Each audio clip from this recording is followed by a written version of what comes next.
राधा वल्लभ श्री हरिवंश महाराज जी, राधे राधे। महाराज जी, आपके चरणों में कोटि कोटि नमन, प्रणाम। महाराज जी, जीवन नश्वर है, इस बात को जानते हुए भी मनुष्य मोह और लालसा से बाहर नहीं निकल पाता है, जबकि उसे पता है कि यहाँ कुछ भी स्थायी नहीं है। कृपया उचित मार्गदर्शन करें।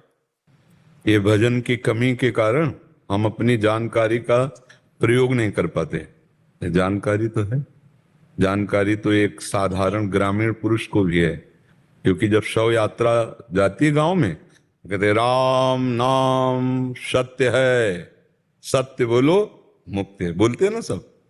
मुक्ति का रहस्य वो बता रहे हैं कि राम नाम सत्य है, सत्य बोलो मुक्ति है।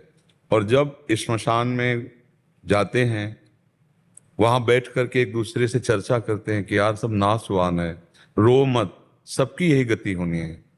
इतना ज्ञान तो काफी ज्ञान है भगवान की प्राप्ति के लिए। इतना ज्ञान तो बहुत बड़ा ज्ञान हो गया ना, कि सब नाशवान है, सब शरीरों की अंतिम गति यही है, सत्य है तो भगवान का नाम सत्य है, और उसी सत्य का स्मरण करने से मुक्ति है।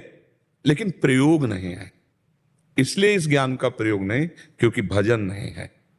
अगर भजन हो, जो बोल रहे हैं वही भजन करने लगे, राम राम राधा राधा कृष्ण कृष्ण हरि हरि, तो फिर उसके अंदर ज्ञान बल वास्तविक आ जाए। तो जैसे हम विष्ठा त्यागते हैं तो क्या अभिमान होता है क्या? ऐसे मलवत संसार के समस्त वैभव का त्याग हो जाता है, अंदर से रहता उसी में। जैसे विष्ठा त्याग की स्मृति भी नहीं आती, ऐसे त्यागा अभिमान भी नहीं, संपूर्ण भोगों का त्याग करा देना नाम के बल से। नाम जब जपोगे तो उससे दो लाभ मिलते हैं। एक तो प्रगट में हमें सत्संग मिलेगा, जब नाम जपेंगे भगवान को पुकारेंगे तो सच्चे संतों का संग ये भगवान की कृपा से मिलता है। अब मोहि भाव भरोस हनुमंता, बिनु हरि कृपा मिले नहीं संता। संतों का समागम और संसार से वैराग्य ये नाम प्रदान करता है। जितना नाम जप करोगे उतना ही उत्तम उत्तम महात्मा स्वप्न में आकर, जागृत में मिलकर आपको बल प्रदान करेंगे। संतों के पास जाने से पहला परिचय कि हम संत से मिल रहे हैं, हमारे हृदय में अपने दोषों के प्रति घृणा होने लगना। दूसरा, उनके देखने से एक अजीब शांति, अलौकिक। तीसरा, देखा पहली बार है लेकिन लग रहा है कि हम इनसे बहुत बार मिले हैं, हमें लग रहा है जैसे हमारे परिचय के हों ये, क्योंकि परिचय के भगवान है ना, और वो भगवान के परिचय में है, तो एक अपनापन होना। चौथी बात, भगवान की प्राप्ति के लिए उत्साह जागृत हो जाना। संतों का सबसे बड़ा चमत्कार क्या है? मन का परिवर्तन हो जाना। विषयी सांसारिक मन वो भगवान में लगने लगा, ये सबसे बड़ा चमत्कार।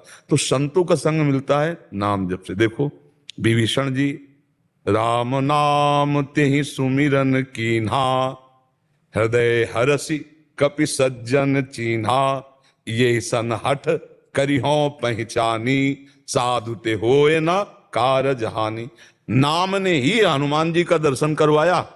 जब उन्होंने राम राम जप रहे थे तो हनुमान जी फिर कि ये तो साधु है, इससे मिलने में कोई हानि नहीं लंका में, इसलिए मिले। तो जो भगवान का नाम जप करता है तो बड़े बड़े संत या तो आके उससे मिलते हैं या बड़े बड़े संतों के यहां पहुंचा दिया जाता है। और संत समागम जब होता है तब उसके अंदर विवेक जागृत होता है। बिनु सत्संग विवेक न होई, और राम कृपा बिनु सुलभ न सोई। भगवान की कृपा के बिना संत संग नहीं मिलता, और संत संग के बिना विवेक नहीं होता। और विवेक जब तक नहीं होता तो जानकारी है आपको, लेकिन प्रयोग नहीं कर सकते। वो विवेक बल है, नहीं तो नहीं। जो करना है वही होगा, जो नहीं करना वो नहीं है। उसको कहते जितेंद्रिय मनोनिग्रही, शास्त्र की भाषा में। इंद्रियों को अधीन किए, मन को अधीन किए कौन? विवेक। संत समागम और नाम जप, इन दो से बात बनती है। दोनों भगवान की कृपा आपके ऊपर है। संत समागम भी मिल रहा है और नाम का भी परिचय जानते हो। अब जप बढ़ाओ, अंदर ही अंदर, अंदर ही अंदर नाम बढ़ाओ, जो संपत्ति चाहोगे मिल जाएगी। देखो विभीषण जी की हालत, लात मार के निकाल दिया। भगवान की शरण का प्रभाव, जो संपदा शिव रावण दीन दिए दस माथ, सोई संपदा विभीषण सकुच दील रघुनाथ। देखो भगवान सकुच लंकाधिपति बना दिया। जिस लंका से निकाले गए थे लात मार के, उसी लंका का स्वामी जाते ही बना दिया। नहीं बना दिया? भगवान की शरण में सब सुख शांति है, बस जीव समझ पावे। और ये समझ आए कि सत्संग और नाम जप से साधन को हरिभजन है, कै सत्संग सहाय। जब संत संग करोगे और नाम जप करोगे तब तुम्हारा ज्ञान पवित्र होगा। ज्ञान वही जो प्रयोग में आ सके, प्रयोग में ना आया तो बकवास ही है। अब हम तुम्हें उपदेश करें, हमारे आचरण गंदे हों तो उपदेश किस बात का? भाई हमें जो ज्ञान है उसको जो अनुभव किया उस पर चले तब तो बात बनी, नहीं तो जानकारी का मतलब क्या है? जैसे हम बहुत बढ़िया 56 प्रकार के भोग बनाने की प्रक्रिया जानते हैं लेकिन खाया कभी नहीं, तो फायदा क्या हुआ प्रक्रिया जानने से? पहले प्रक्रिया जाना और पहले खाओ, खा के पचाओ, उसका स्वाद समझो, फिर प्रवचन करो तो अपने आप रंग आ जाएगा। तो हम लोग ज्ञान तो बहुत जानते हैं, ऐसा नहीं कोई ना जानता हो। आप किसी के पास बैठ जाओ प्रणाम करके, बढ़िया ज्ञान आपको दे देगा। पर उपदेश कुशल बहुतेरे, लेकिन आचरण में उतारना ये कठिन बात है। तो जो आचरण में उतार ले सो ज्ञानी, और जो आचरण में नहीं उतारा तो अज्ञानी ही है। ज्ञान की बात करते हुए वो ज्ञानी नहीं है। तो नाम जप करो और सत्संग करो। सत्संग दो प्रकार से होता है, एक शास्त्र स्वाध्याय से होता है और एक संतों से होता है। शास्त्र स्वाध्याय भी सत्संग, मान लो रोज संत संग ना मिल पाओ, वैसे तो आजकल मोबाइल है, मोबाइल से सत्संग सुन लो, नहीं तो शास्त्र स्वाध्याय करो।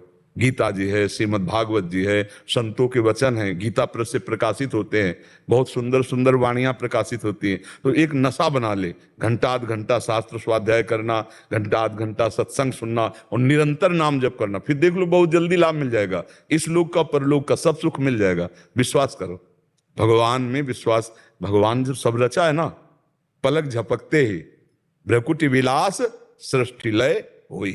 सृष्टि की रचना और सृष्टि का संहार, भ्रकुटी के संचालन निमिष मात्र में वो भगवान है।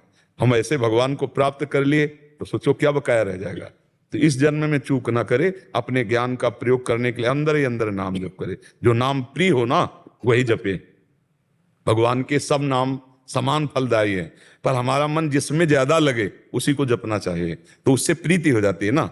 अब मान लो जैसे हम कहें कि आप अमुक नाम जप करो और आपकी प्रीति अमुक नाम में, तो जिस नाम में वही नाम जपना चाहिए। और फिर जब गुरु प्रदत्त हो जाए तो जो गुरु दे दे फिर उसी में, फिर तो वही जपना चाहिए जो गुरु प्रदान कर दे। और जब तक गुरु ना हो तो जो रुचि हो वो भगवान का नाम